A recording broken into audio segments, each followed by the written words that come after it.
Yes, yeah. You are tuned in to Offering Something. I am your host, Michael Bernier. Feeling so good to be alive. That is for sure. You know I love you for tuning into the show. If you're watching on YouTube, click that subscribe button for me. That's so good of you. I have so much love for our super sweet support system at Enjoy Your Life brand, Riverwalk Brewing Company, and the Higher Education Music and Arts Festival. That's the truth. If you're watching on that streaming TV jam, we are out there on everything on the Plymouth Rock TV channel. Yes. Ah, yeah, we have a totally vibing episode in store for you today with a guest who is a performer, an event coordinator, a business owner, an award-winning session musician, an educator, a poet, a community leader, and a damn good man who is note for note offering something. It is my pleasure to introduce to y'all Mr. Tim Hall. Yeah. What's up, everybody? How you doing? What's good? What's goody? Oh, man, it's a pleasure to have you here. You feeling good? Feeling good. You know, thank you for the hospitality. Yeah. Yo. You feel right in this space? I feel real good. Real good. You know, the energy is here. The vibe is right. This is the way it is. It's like this. It only takes 5 minutes to become friends. We are brothers now. There we you go. Comfortable with that? Absolutely. Yeah. All right, so is Detroit in the building right now? Detroit is in the building. Detroit is in the building. Detroit is in the building right now. All right, so your mama made you in Detroit. Absolutely. You grew up there. Yes. Until what age? I left in right as I went to college. So I graduated 2005. So 18, I went to Bowling Green State in Ohio for college. But in your young, formidable years, you're there running around in Detroit Yes. Are you doing what the other kids are doing at that age, or are you already, like, when did you pick up an instrument? How's that? I picked up an instrument in around 9-10 years old. It was like fourth grade. Went to music class, and my teacher, she was like, she was asking everybody what they wanted to play. And of course, for me, I wanted to be a drummer. I was like, I want to be cool. I want to play the drums. Drummers were cool to you. Exactly. That's where it was at. I want to be a drummer. And different communities.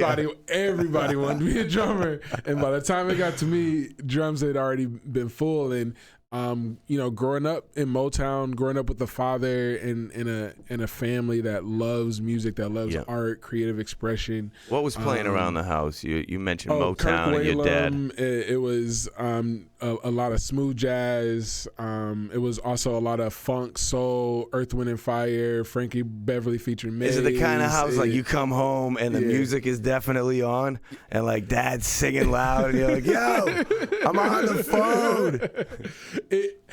I would know what kind of day it was based on the music that my father was playing when I woke up. Oh, man. Absolutely. So when you started playing drums, was like the love was immediate for you? Well, drums, it had already been like all the individuals, all the slots had been taken. Oh, I got you. So because my father, he just loved music, especially jazz. I grew up listening to a lot of Blue Note, Charlie Parker and McCoy Tyner and Coltrane and Miles, but then also a lot of smooth jazz, Walter Beasley, Dave Koz, Candy Dulfer. Look at that, yeah. I just gravitated to saxophone. So that's when I picked up alto sax, and it's been my lifeline ever since. That's so sweet. So that's 9th grade when this happened, really? No, this is like 4th grade. 4th grade. Yeah. Yeah. So that does make sense. And so really, were you playing the sax in place of like playing basketball? No, so it was a little bit of both. It was academics, music, sports, work for me growing up. You. So my first job was at 11. I was cutting lawn for the summer 3 days a week. Pushing the mower. Little push mower. Working for Staying my in neighbor. shape. Yeah, my neighbor. $10 for the whole lawn. You were like, yeah, I'll be making there. little designs and stuff in the front yard just to be, cool. Yeah. And academics were big in sports. So I was like, academics are big in the sense that you're the type of individual that you're straight A's. I tried to. You tried to. I tried to. You weren't successful in this? I graduated high school with like a 3.8. A 3.8, yeah. So you were pretty successful. There's a couple classes you struggled with. To go to school, to college. Is that how you ended up in Ohio? Yeah, academics. Were you like, I want to go to Ohio, and somehow you got the scholarship, or did you go there because they offered the scholarship? It was because they offered. It was the only school that gave me that kind of money, so my tuition was taken care of. Wow, they also had they had a really good sport management program because golf was my sport. I played baseball, but like golf was like captain of the golf team, high school. I'm just always surprised that anybody like that's on a golf team in high school. I'm like, how did you know? I was the kid that was proud to drive my mom's minivan to school because we were going on a match. I needed to fit all of my teammates and their golf clubs in the van. So I'm whipping the making caravan. golf kids cool with Tim Hall. Yeah. Bumping some, Jay-Z and bumping some. What can I say? Reasonable doubt back state then. Property. Streets is watching. Yeah. I'm like pulling up hype because golf was what I gravitated to. But my high school, I was a part of the music major, so I majored in music. So it was like all music and then sports. That. So I went and majored in sport management and minored in entrepreneurship because, again, I grew up, had a job at an early age, learned about working for myself and making something. So when you started mowing lawns, in your head, the seed was planted then? Wait a minute, I can do this for myself. I'm making money. I'm doing what I want when I want. I'll take a snack break anytime, player. Wow. My grandmother and my father were big in that support. And my mother is an entrepreneur. So you had the support around you. This was encouraged. A lot of people don't have that. That's wonderful. They're like, go for it. Yeah. Turn your passion into a career. Exactly. And you win. There we go. Here we are. There we go. So you go to Ohio. Mm-hmm. You graduate from there with a 3.75. Oh, no, that was like high school. I graduated. No, what happened? I'm saying in college. College was about down me to cum laude. It was me exploring You myself. were exploring. Wow. I was exploring myself. It was a different time. I got super involved in school. There's a lot of partying going on. I just barely got a 3.0. So okay, you were happy there with the B- C+ genre. I got a job right out of school. So so it worked out. It worked out for me. They didn't cut the scholarship. Good. Yeah. Yeah, that's good. Exactly. Exactly. I did enough. I did enough to get by. So that ends and you get a job in Ohio? No, so that takes me further Midwest. So again, I was busy in college. In college, it was like academics, student involvement, gigging. So I'm driving back to Detroit gigging. So by high school, I was gigging professionally, playing at bars, playing at festivals in Detroit. Music was big. Me and my People best were hitting friend. you up like, sax player? Oh yeah, call Tim. We took built a studio in the daycare center of his mother's, the basement of his mother's daycare center. Yeah. So college was like, let me focus on all the things that I want to get involved in. That took me to Iowa. So I was finishing up an internship in Minneapolis. Life is just incredible how it's. Yeah, absolutely. Let it take it. Let it take you. Life all right, so now took Iowa. me everywhere. Yeah. So because I was majoring in sport management, I got a chance to start working for the PGA Tour. So a lot of college was like the Professional Golf Association. You had to turn down the Jay-Z though. I was like, yo, I love Nas this. Don't fly around here. I loved operations, so I did event ops, setting up the fencing and the gates and plants and trailers and so forth. Was done with that. Got a chance to apply for a role with my fraternity. So I also joined a Latino-based multicultural fraternity called Sigma Lambda Beta.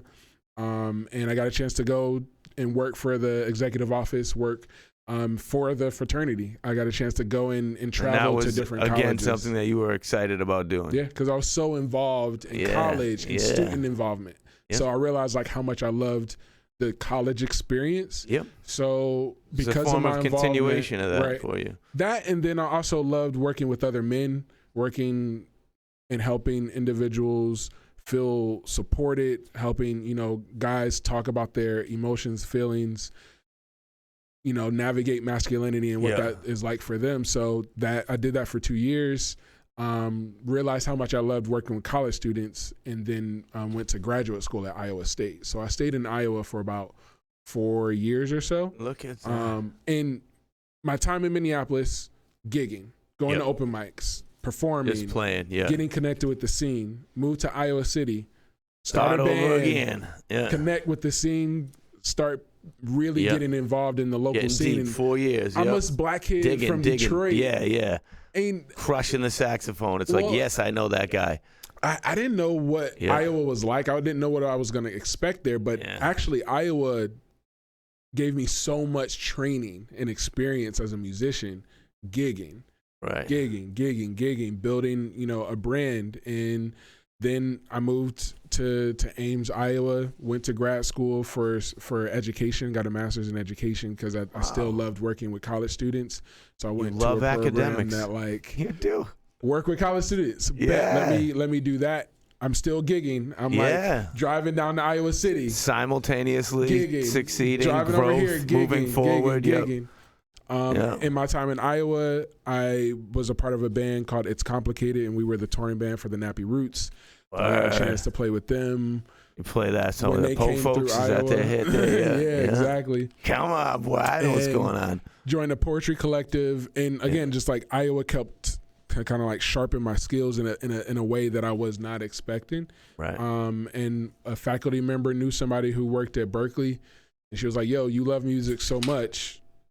Let me hook you up here because you would probably be great." Love it, yeah. And it was the only job I applied to after grad school, and I got it.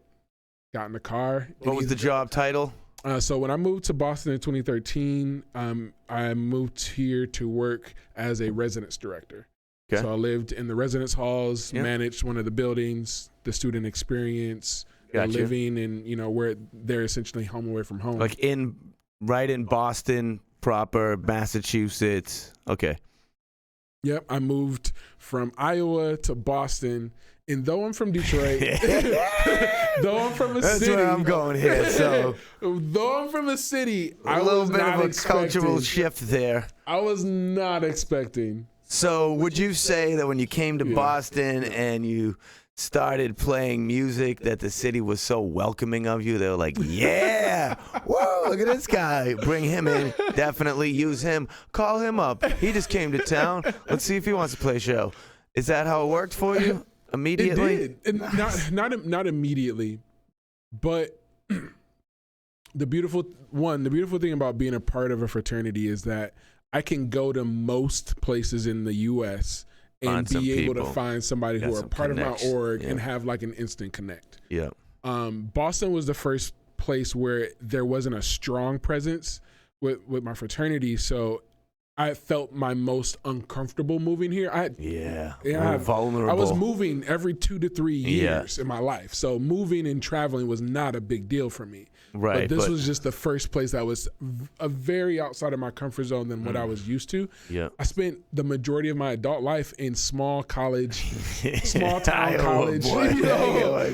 college towns, Boston, in middle America, heat, predominantly white people, like having my varying experiences with racism and bullshit. Yeah. And finally come to a place where I saw people that looked like me more often. Yeah. And every day, all around you. I had access to stuff. Yes, I'm just another guy. Right, exactly. Like I didn't have to drive 40 minutes to the city to go to a club or to perform at a take a taxi with your sax. All that stuff. And because of that, I hated Boston for my first year, like 8 months to a year. And how does the hating process go for you? Are you sad? Are you depressed? Sad. I was sad. I was depressed. It was new. I was moving to this new city. I felt more alone here when I first got here than I had ever felt in any other place.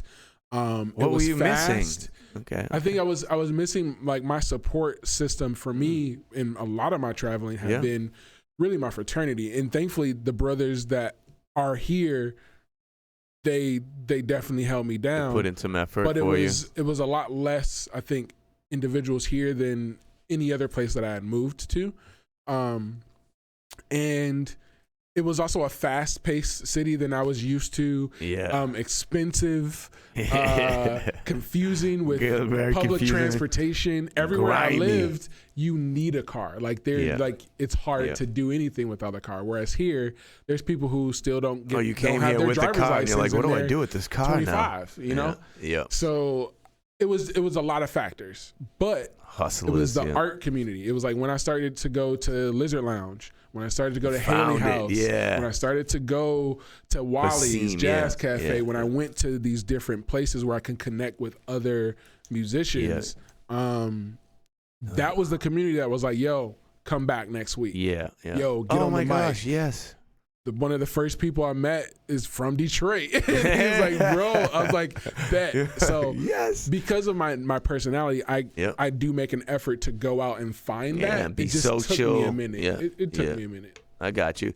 In my intro, I mentioned that you were a poet, and at some point throughout college, you found this creative outlet of writing words down on paper. What's that all about? You're a poet?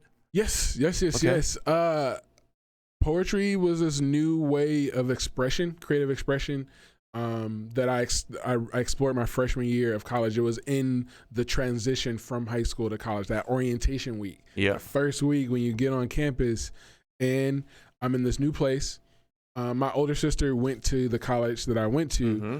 I was very familiar with. I felt very comfortable going. My dad literally like moved me in and then dropped me off. It was like, yo, peace. You know what you're doing. I've done this. Yeah, you good. Right. So I felt comfortable there, but I think it was my first opportunity to experience people from a lot of different cultures. Yeah. It was my, a different way to experience blackness and how other people experience outside of Detroit. So my worldview was Detroit. Yeah. That's all I really knew. I didn't travel a ton.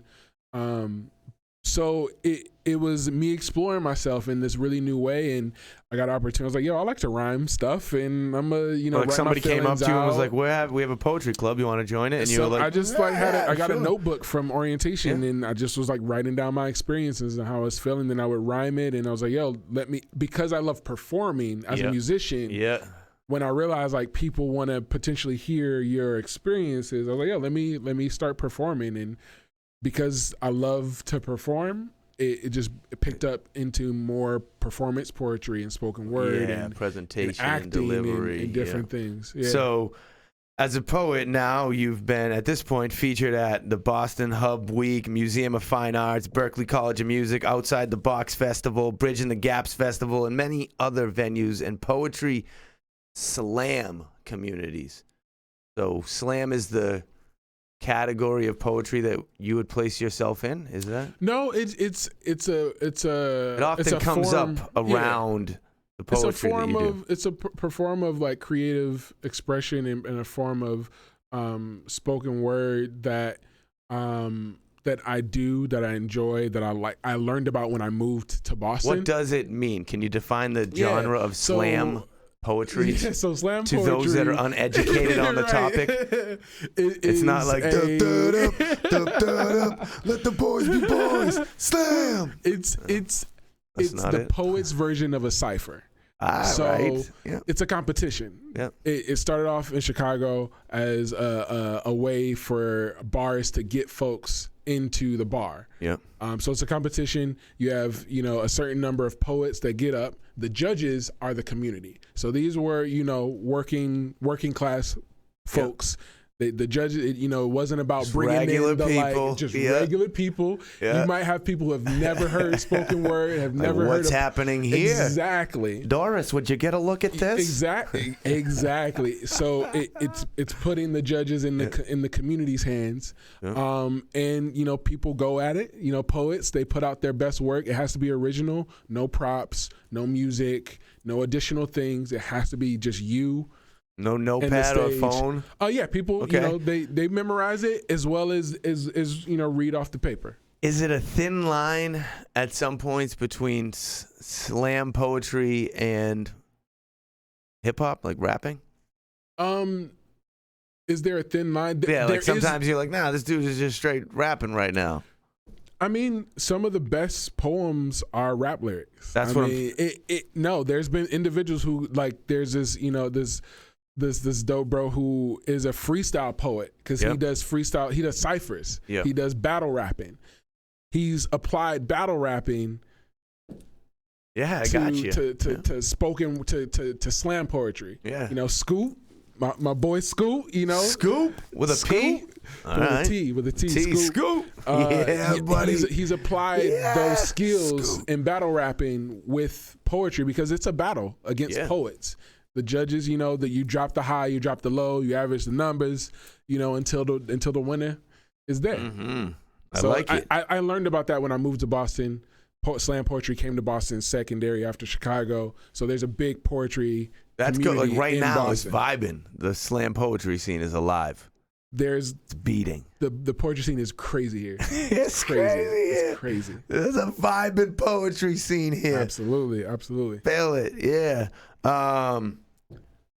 Would you be comfortable to recite one of your? Oh yes. I'm like, do I give you a typical, or do I do something new that I just haven't done? What are you vibing with? You want something that you like? This is a Tim Hall poem, or do you want something that you're like, yo, this is your experiment? Let's go with the foundation Tim Hall.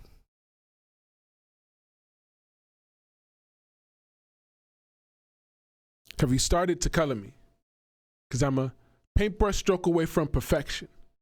An incandescent light bulb away from genius with lines longer than a 9 to 5 and a rock solid will that can't be contained. Ball in this game. With an old soul that can reach words with my heart and supply them to you. With this ability to slang meaning and bring forth newfound light of spoken thought, I give to you what makes sense in my world. A way to get out and the means to preserve this precious life. So, have you started to color me yet? Because if you haven't, then you should know that my soul shines bright with hues of red, black, and green. And my roots, they run deep. My roots run deeper than the pitter-patter accents against music notes against my ancestors' cheekbones. Brittled hearts and hands and crackled feet represented me, reflective of the times when music was used for their survival. Ambient art articulated by soft silhouettes, a smile who littered a luscious laminate of hope for their future offspring to endure not what they had to. This is the reason why I speak. My roots run deep because I want to live free. My brother. I love you, man. You comfortable with me saying Absolutely. that to you? Yeah, and I love man. you back. Thank you. This Great. space, this energy is... Your expression fire. is wonderful. Man, thank you so much for that. You know what? You comfortable with a gift? Absolutely. I'm going to give you a gift. Word. I'm with it.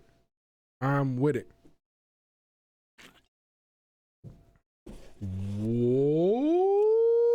Don't get too excited now. Let's open it up. I want you to open it up and what I need everybody to do is to enjoy your life. Yeah, man. What's the other option, right?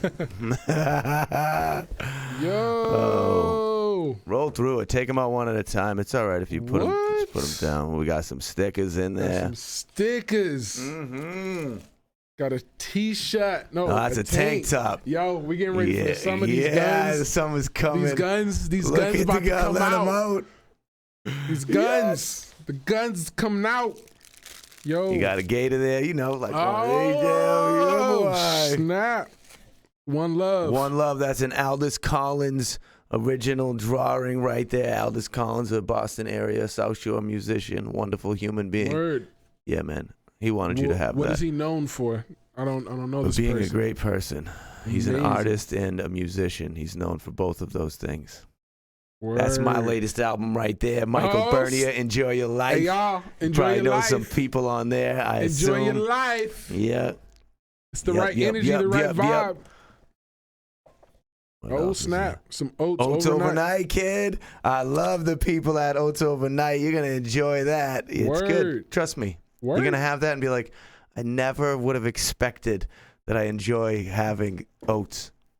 And you will. There we go. Evolvement Music. That's the studio we're in right now. Got your T-shirt. Yep. Production. Oh, hey, yo. Look at that. Enjoy your life beer.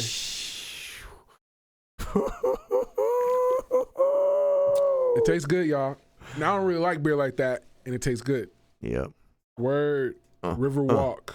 That's right. Riverwalk Brewing Company. Word. Light bulb. A light bulb. You know why I put a light bulb in there? Ideas, inspiration. That's light. At the end of the tunnel. I wanted you to, have a creative idea. There it is right there. That's the opportunity for some beautiful idea. A light bulb turning on in your life. Reflection, so I'm excited to see what it's going to be. It's just a symbolic gesture. Thank you, bro. I want an idea to come to you. Oh, and that's just a nice man purse with a Rasta thing on it, right? Yo. It's got a whole lot of pockets, a lot of zippers. It works. It was hard for me to give that to you. Thank you. I have begun a collection. I walked in here with my own, so I appreciate you. I appreciate you. I like them. It is my style. Some more music. Yes. Dope. A lot of CDs come to the studio in the mail. Word. I try to give them to good people that care about music. Word. All right. Yo, so there's like anytime I do a show and I'm on a set. There you are on the set. Tim Hall, what do you do every time you do a show? I gotta buy a record from the artist that that I'm on a bill with. Like, it's just like a part of. You're that guy. I am. Boom, and then all of a sudden, any kind of wall that was built between the acts, they're like, no, that dude just bought one of our albums. Like, now you guys have this unification, real people. There's no egos. There's barriers have been broken. It does a whole lot more than support the artist and give you something to listen to. Absolutely. Yeah. Absolutely. And it's why not? Support your local artists. Support your touring artists. Support your national artists. Support the arts. Yeah. So in the current time that we have gone through, that are kind of still in betwixt, how have you been surviving as a performing artist? What'd you do? What was different when you're like, I guess I'm doing this. Right. Try this out. It was a realization that something had to change. Yep. A pivot needed to be made. Timothy, it's time for a change. And the realities is that artists have been online for a much longer time pre-COVID. Of course. This isn't something new. A lot of online presence. The live thing was already going on. It was already popping. But this changed the game for a lot of people and required artists to be creative, to explore, to try, to take risks. Yep. And for me, it was thankfully I have a digital media production company called Hipstory. And we have a space. We have, I'm getting Hipstory. Yeah. It's on my list. Yeah. That crew, knowing that we were being creative together and figuring some things out, I've been able to survive doing live performances, doing live streaming, creating content online. And thankfully that also got me into working with some booking companies who have just been kind of like hitting me up for different things. And thankfully the work that I've been putting into just the community, my own art, the collaborators that I work with, that has really kind of rolled over into 2020 and 2021, because I left my job, my full-time position at the top of 2020 and started teaching part-time so that I can focus on my art. And thankfully, a so lot of the planning that was leading up to that decision. It also helped in your mind to solidify that the efforts that you were producing prior to were for a reason, and that they now have the benefit of this new platform you're sitting on, where people are calling you, be like, I need a horn for this. Right. I need this. Right. We have this opportunity, and you're on the list now. Right. Yep. Deep in the Boston fabric. That's super dope. The other part was that this was me taking a chance on me. And I think that also contributed a lot to the reverberation of opportunities, doors. You feel, in many ways, you feel more alive now than you did before all of this. Absolutely. Yeah. Absolutely. And thankfully, graciously, things have been consistent. I've had to learn resources. I've had to learn a lot. Huge learning curve. Yeah. I've had to learn how to get my business together. I'm still getting my business together. It's okay, artists. It's okay. The constant process of getting it together. Just get it started. It is okay. It's right. I'm still figuring it out. Most important, get it started. Get it started. Just put yourself out there, 2020 was like me really getting started in a different way. Yeah. And getting, I think, really intentional about some of the business decisions and taking some risks, and those risks paying off. You could see the potential in yourself now. Yeah, it's good. Yeah, feels good. So let's dig deep into the hipstery thing. Redefining the future history of hip hop. Who's redefining the future history of hip hop with you in Boston, Massachusetts? Absolutely. Who's the crew? Who are these people? I need to know. Shout out to the whole Hipstory crew. So Hipstory is founded by Cliff Notes, my brother. What's good, Cliff Notes? And, we have a dope team of folks. Eric Hagan, Hakeem Hill, Moniaka Diaz, Jordan Pettis, Evan Shields, Emily Lyons. Yes. Creed, Jacqueline, whoa, the whole crew, Jordan, all of y'all, everybody. If I missed you, my bad. Damn, that's like a whole baseball team and the bench. The whole team. Wow. And me and Cliff met in 2015 from the poetry community. Yep. Being in that scene and just vibing together. We started, to link at his crib. He had his home studio. And we were making stuff and vibing and whatnot. And for me, entrepreneurship was something that has been a part of my life since I was a kid. Minored in it in undergrad. Started a number of startups before I moved to Boston. Yep. Started one when I got here. So I just saw the opportunity. I saw the potential. I saw the vibe that me and him had. I was like, yo, you have everything to start a studio. Like, have you thought about turning this into anything? He's like, yo, I got I have a name. I just need somebody to do this with me. I need the guy. And I was like, bro, I'm gonna be that guy. And it's been a beautiful journey. We've gone from, apartment studio to having our own, one room space to now having two spaces. In a building and growing a team and having the beautiful thing is that we get to make dope shit with our homies and pay them when we can. Yep.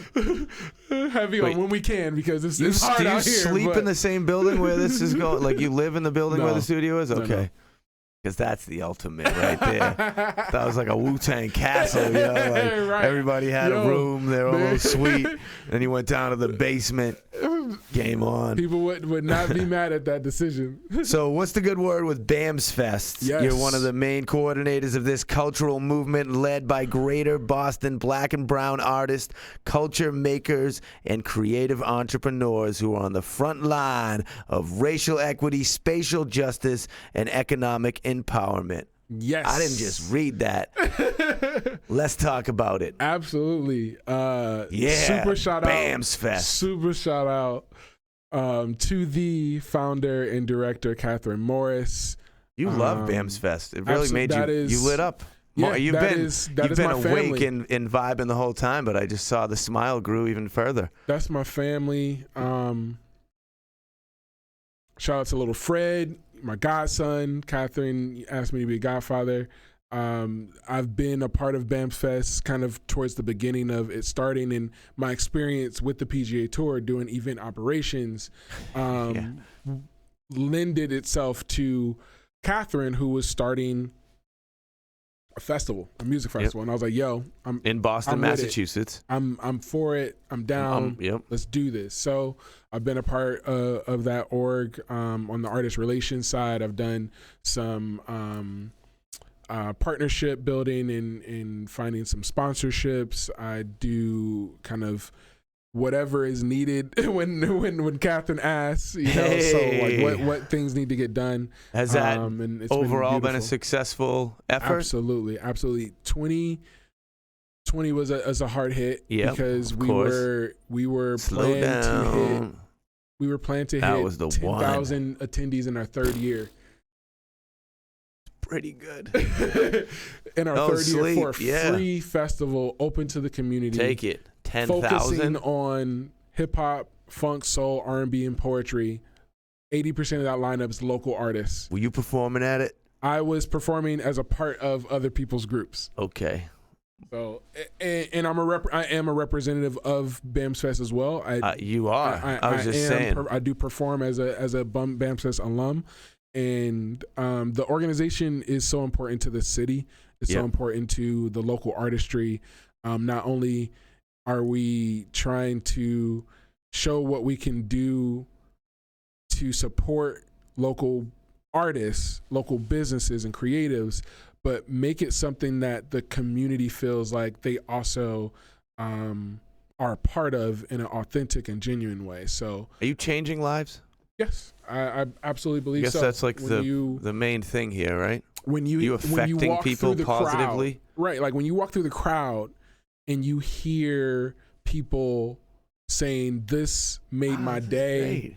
When I hear people say, "This is what I needed," when I hear people say, "When you see the body language, when you see the smiles and the joy, when you see a group of people of color feeling validated because they see people that look like them that are doing dope shit, that are that's a real option, joy and light, and we're paying artists and we're providing artist development and we're connecting them. We now have artists being represented by the Boston professional soccer team and are doing things to really bring to light what power lies within the Boston community.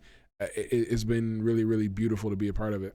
Damn, son, you're deep in there. Yeah, it's the fam. Digging it's the fam. Let's take a sidestep here into the session musician life. I know that a lot of people view you as a heavy hitter in this lane. Maybe you were session musician of the year at the Boston Music Awards or something along these lines here. So whose albums are you playing on? Who are the people that are hitting you up like, I need a horn? Who you playing on? Absolutely. You know, there's the individuals that folks kind of like, you know me by playing with my homie Oompa, Cliff Notes. I'm part of the band Still Gold, so performing with them. But there's artists like Miranda Ray, like Luke Bars out of Brockton, Latrell James, Frequency, Ballad out of Brockton as well. There's I just love. So for the most part, when this process is going on, they're sending you the MP3, you're tracking it in your own studio, sending them back the individual waves. Yeah, or I pull up to a studio. So what are the studios that you like? Pull up the studio. Oh yeah, I love. Happy to go to Wonka. Happy to go to like what studios do you? Shout out to the Bridge Sound and Stage. The Bridge. Hipstory. You know where. That's the archetype operation. In Boston. Everything got started for me in Boston with recording was Hipstory. Like Hipstory. With Oompa, with Cliff, with Hamstank, with Forte, everybody. But there's also Ugly Duck Studios owned by D Phrase, the homie, Q Division.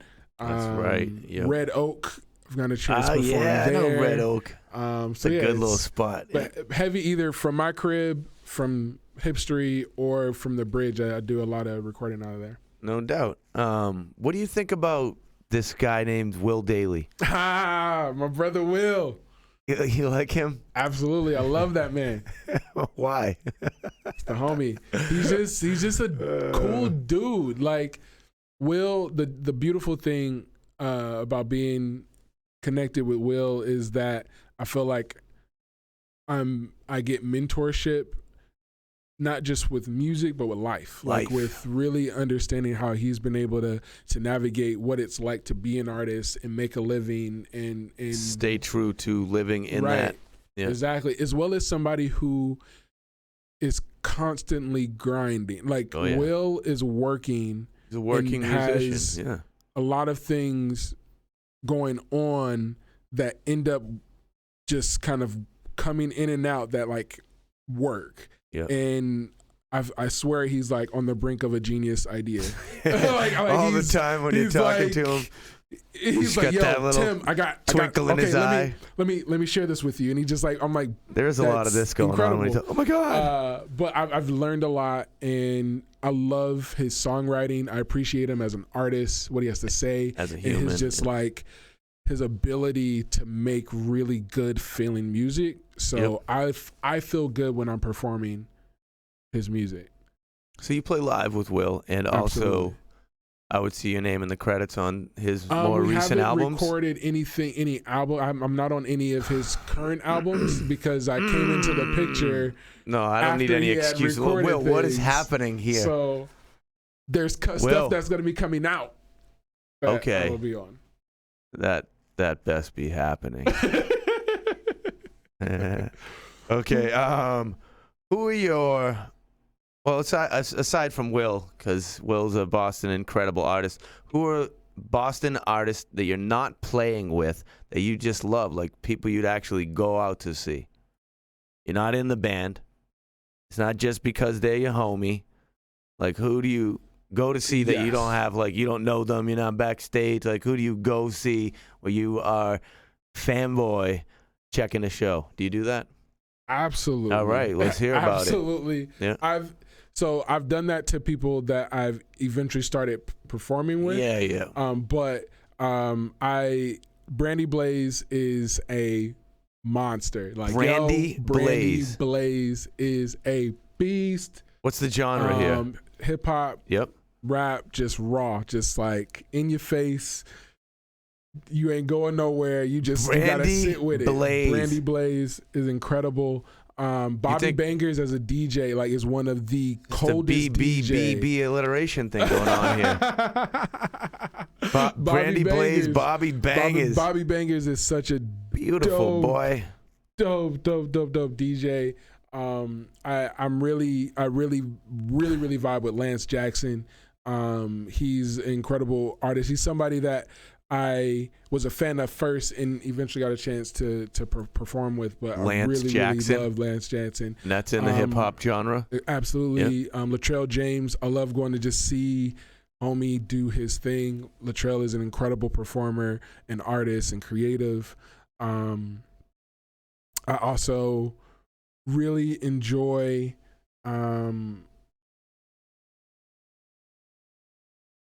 there's come on. I'm trying to think of artists from some other genres. You don't have to do that. Because I work at Berkeley, I genuinely love going to see my students perform. Like, being able to see them in a different light. Like, in some ways, it feels like when I see them perform, I'm seeing them. Yeah. Like, I obviously get to experience them when they're either, stressing or trying to, get through, or they're preparing for something. Do the right thing. Right. Not just on stage letting it be. When you see them be on, and you hear what they can do, and you see what they're capable of, like, it brings a smile on my face. So that I love being a part of that as well. So I really love going to see my students perform too. Top 5 hip hop artists all time. All time? All time. All time. All time. All time. Don't think too much. All right. It's all right. All time. For me, Kendrick. Yes, for you. Kendrick Lamar. Kendrick. Freaking love Kendrick. Love Wayne. I love Wayne. I love Wayne. Rhapsody. Wow. Jay-Z, Okay. and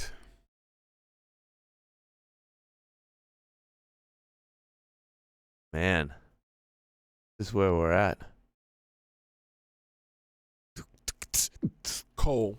Cole. We share one. For me, like that. Oh, that's beautiful. I don't know anything about Rhapsody. I can say that. Rhapsody is so ridiculous. So ridiculous.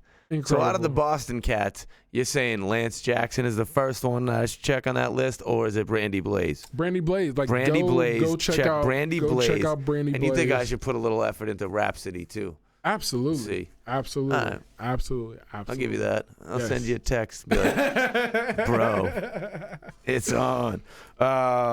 So would you say that you're happy with the life that you've chosen? Yeah. Like, I am doing the things that I used to say I wanted to do. Yeah. And it was 2018. It's just so good to hear you. It was 2018 where it sunk in. As artists, we're conscious. We're hyper conscious of shit sometimes. Must be. And I realized that to be full time in the music industry didn't mean that I had to be touring. That is the truth. I didn't other have to be options than performing. sleeping on floors. I didn't have to do just that to say that I'm full time. I'm doing this thing, and I had to. It took a minute. I was like, "Yo, I'm full time in the music industry. I'm a full time artist, Here I am. arts administrator, business entrepreneur, performer. Like Mastering that the is industry from thing. several angles. And I can sustain myself. Pay the bills. Eat Pay clean the food when bills. you want to. Absolutely, So you have take care of myself. You have a certain and level take care of peace of my within you. family and my household, and like it's How felt long really does it good. take you to fall asleep at night? Lights out. Yeah, that's You know, good. That's you also know, associated with the level of peace you're at. I take Yes. me a little puff, and and I knock out. Because I'm going pretty consistently. I'm also pretty tired usually in the evenings. So are you exercising? Do you exercise? Are you doing push-ups, sit-ups, jumping jacks? Walks. Walks. We'll go out with my partner on walks sometimes, or on myself and go on walks. Walk it out. Foam roll and stretch and kind of get my hips and body moving. Goals to get back into running a little more. I had a little foot injury, and pre-COVID it hit me hard emotionally. So I was playing basketball before. I was almost weekly playing hooping. I'm a golfer still, so I would play when I could. And COVID hit and it just kind of like threw life in a weird spiral. So I'm excited to be vaccinated and now to get healed a little bit and get back into. I see you coming out of it. Yeah. That's good. It was good. You look healthy. I'm thankfully I've been held and kept safe this entire year. Did you publish a book? I heard that happen. Yes, I published a book called Trust the Process. Trust the Process. Yes, absolutely. Do tell more about the book, Absolutely. please. I wrote Timothy this book. Vernon. Yeah. I wrote this book as I set a goal that I wanted to write a book at one point, and I'd been doing performance poetry for a really long time, and was interested in saying like, I want to write my own poetry book. I want to start to explore what is poetry on the paper. Yeah. What is that? What is to read poetry versus to perform it? Yep. What does that feel like? And to explore that a little more, and took a couple classes at Berkeley. And thank you and thankful to the guidance of Carolyn Harvey, my instructor. I was having a really shitty day, and they gave me they saw me in class, and they put this rock on my desk, and it had Trust the Process written on the rock, painted on the rock. And it just kind of hit me. It was the right thing at the right time. And that ended up being the title of the book. And it was me taking my journal entries from that class and putting together a poem, a book of poems. And that is also the title of my upcoming project. Word. So wait, did you actually make the book? You had copies of the book? Mm-hmm. Did you bring me one? I did not. I am out of copies. I put this out. Like, I just wanted to hear you say I'm out of copies because I knew that was coming. I'm out of copies. That's how it is. I'm out of copies. Yeah. I'm gonna do another 100. I'm out of copies. Is there gonna be more copies? I don't know. I would enjoy having the book. If you, I mean, it's not much. But if you made them, I would order one. I'll pay for the thing. Or just make the books. You are getting the book. Have the books available. I may do some books runs should be on as the merch things table get back at everything into, you do. As we get back into things, I'll probably do a shorter run. But I also do want to write another book as well. But yeah, that project was a really cool opportunity for me to explore something different and take some risks. Good job with the book. Thank you. What's up with Rerooted? It yes. seems there's a lot of buzz going around this, and it's another one that, like, based upon your social media, you seem actually personally excited about this one too. I'm like, this dude either does a really good job of like really seeming like he cares about everything, or he's actually doing a lot of things that he cares about. Absolutely. Like, for me, what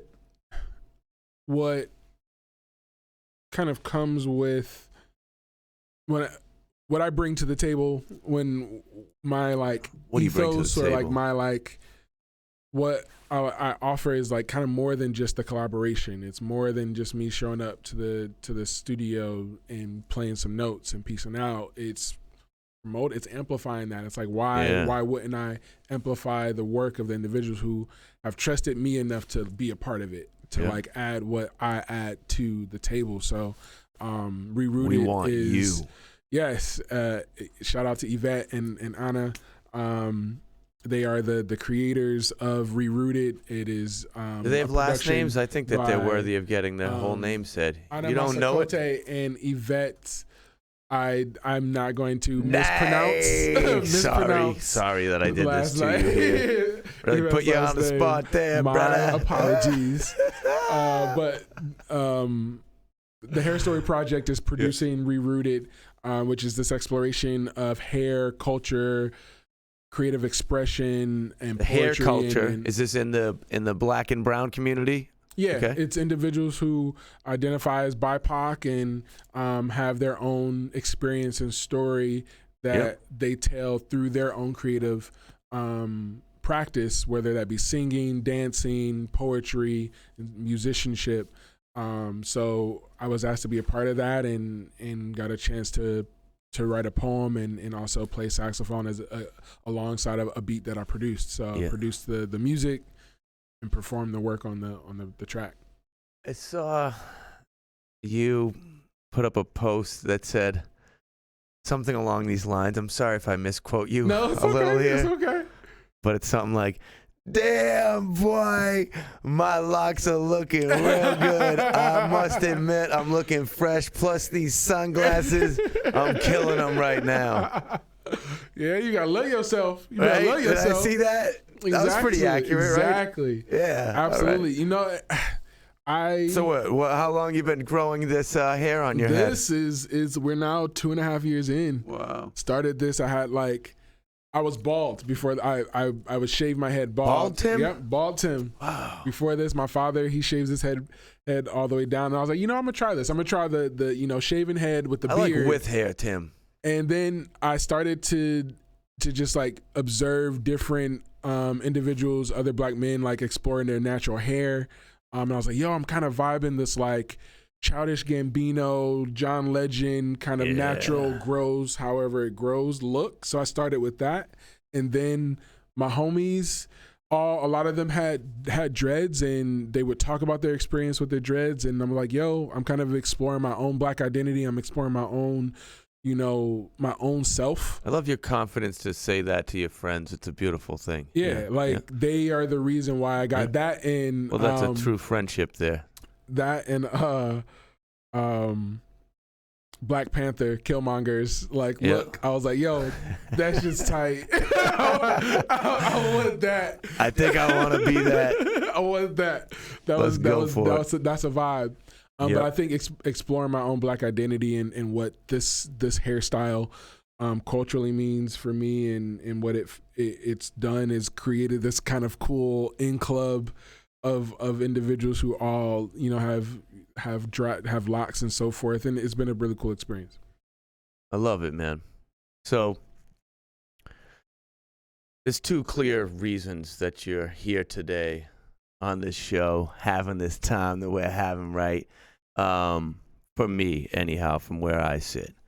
So one that is so super valuable is that you had an idea and a passion in life. You knew what you wanted, and you created a sustainable world where you can provide for yourself and your family around it. You're doing what you want to do with your time. Absolutely. That is a major accomplishment that people that are doing it often overlook, but that is a glorious thing that you have achieved. There are a lot of people doing things that they dislike with their time every single day, and no matter how, they just can't get out of it. That is beautiful. You're doing something that you created, and you love it. I'm proud of you for that. Thank you. I received that.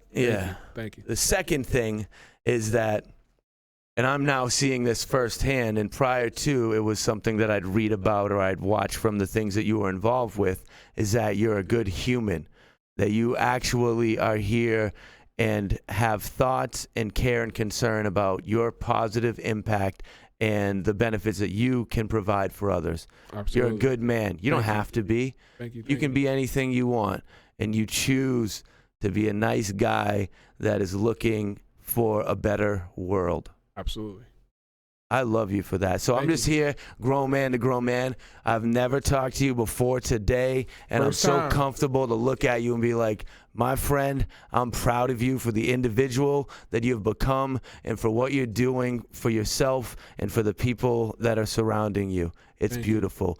Feel good. Smell the roses. Absolutely. I don't need to say it when you're dead and gone now and be like, damn, he was a really good guy. I got to say it to your face, because a lot of times, I say this often on the show, as we get older and we're grown and mature, we're less likely to look at people and give them true compliments. We assume they know. You might come here, we might talk about all the things you're doing, and you can assume that I'm proud of you, or I think it's great because you're here talking about them, or I can look you in the eye and say, bro, that is really, really good what you're doing. I love you for it. Thank you. So, Thank you. I appreciate that. I love you too. Thank you for creating this space, this energy. Yes. Similar, like just being able to chop it up with you before we got started and hear your story, hear your journey, hear what you've been able to create and do and even learn from you in this short time has been dope. Thank you. You like games? Yes. Let's play a quick game. Yes. Ready for a quick game? With We'll keep it. fun. With Here it. we go. The game is called Fast, Fun, and Not So Smart. It's fast right. because I'm going to ask the questions fast. I'm going to do things to make it seem fast. It's Word. fun because we're having fun. Why not have fun? Not so smart because you're not going to think too much about the answers to the question. You're just going to fire them out there. Go. Everybody knows it's fun. You're not going to be able to There take we this go. out of context. Here we go. Here we It's go. Fast, Fun, and Not So Smart with Tim Hall. Here we go. Favorite book? Too much thinking already. Favorite book? Oh, Happiness Hypothesis. Boom. Prime rib or kale salad? Kale salad. Is that the truth? Yes. Cats or dogs, buddy? Dogs. Dogs. What kind of dog do you have? Pit. If you had to eliminate one state in the United States of America, what state would just be gone tomorrow? Oh, dang. What do we do with that, That Timmy? sucks. Isn't it? Doesn't it? It's a tough spot you're in. That's It's tough. a tough spot. It is. It looks Yo. tough. It looks tough. He doesn't even know. Who do I know the least people in? Wow, he's not ready to do it. He's not ready to do it. It might affect his future performance career. Utah, Is he going to get I a pass? don't know. Utah. See ya later. Best club in Boston. Oh, Club Hipstory. Club Hipstory. Are you happy to be here right now? I'm joyous. So joyous, yes. Favorite quote of all time? Say it. Too much thinking. You're a well-thought individual. Too much strategy. Shout out to Hector Hernandez. If you do not serve to live, if you do not live to serve, you do not deserve to live. And there it is. That's the end of the game. Boom. Did you enjoy that process that we just went through? Yeah, I want another round. Let's go. I'm hyped. I'm ready to go. Oh, well, thanks for playing. Absolutely. You have anything that you feel like I might have brushed over or not touched on that you want to talk about? No, I mean, I think we covered all the things. Blankets laid out. Absolutely. Rerooted is airing April 29th. So tomorrow. Yeah, tomorrow. Yeah. 7:30. Check that out. Shout out to G.I.'s. His music video or his project is dropping April 30th. I'm featuring on that. Let's get all the shout outs going too right now. Like Absolutely. your homies, your cousins. Tell people you love them. Who Absolutely. are they? Everybody out there listening, watching. Everybody in the club getting. Yeah. And I think this is probably going to drop after, the first project, but I do have a single dropping called Dad Did, so I'm excited to be releasing that soon. Dad Did? Dad Did. How do people stay hip with you? How do they connect with you? What's the Instagram situation? What's the show? What are you working? Websites? What do you have? Follow at me on Instagram at TV_Hall, television TV _ HALL. That's on Twitter and all that stuff. Facebook, you can hit me up, OneSoulP. Hit up Hipstory, HIP Story. Hit up BAMSfest, BAMSFEST, BAMSfest. Yeah. You don't know how to spell fest. You got other things to worry about. Yeah. Absolutely. So what's one more time your personal Instagram page? Because that's where people want to go. TV_Hall. Hit up my link tree and you'll see all the stuff. You'll get you gotta have a link tree. Stuff, the book stuff, the live performance stuff, all of that. Dude is honestly crushing it. You gotta check out the music. I feel good. Good. You ready to go? I'm not ready to go, but I know we gotta go. So all right. So that's it. We're going to say peace. It's time for peace, and it's always time for peace. You know that. This is Offering Something. My name is Michael Bernier. It's been a pleasure sitting with Tim Hall. That is most definitely the truth.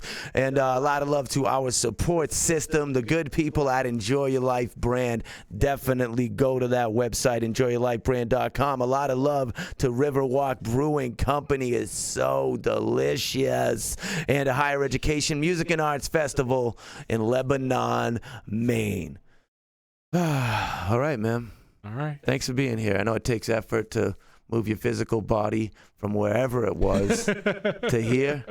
I recognize that part of it. Yo, it makes me feel somewhat normal. Yeah, man. All right, that's it. Yeah. We are out of here. I love you for watching the show. Enjoy your life. Yeah.